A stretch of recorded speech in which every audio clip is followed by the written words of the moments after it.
In just a minute, I'll show you how you can change your hairstyle for free with the help of Google AI Studio.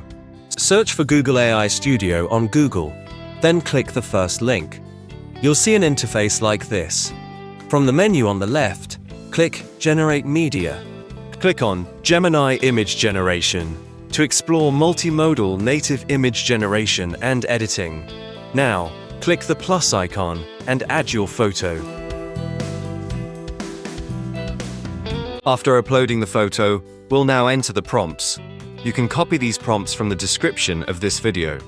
First, I'm going to create hair on my bald head using AI. To do this, I'll copy and paste the first prompt, and my picture will be ready in just a short time. Now, I'll download this image, upload the same image again, then copy and paste the second prompt. The AI will make my hair appear longer.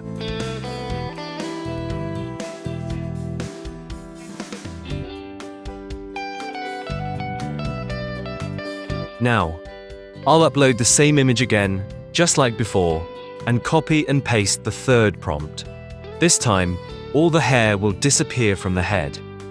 You can change the style by using different prompts in the same way. Before you go, please make sure to like the video and subscribe to the channel so you don't miss the next one. Thank you.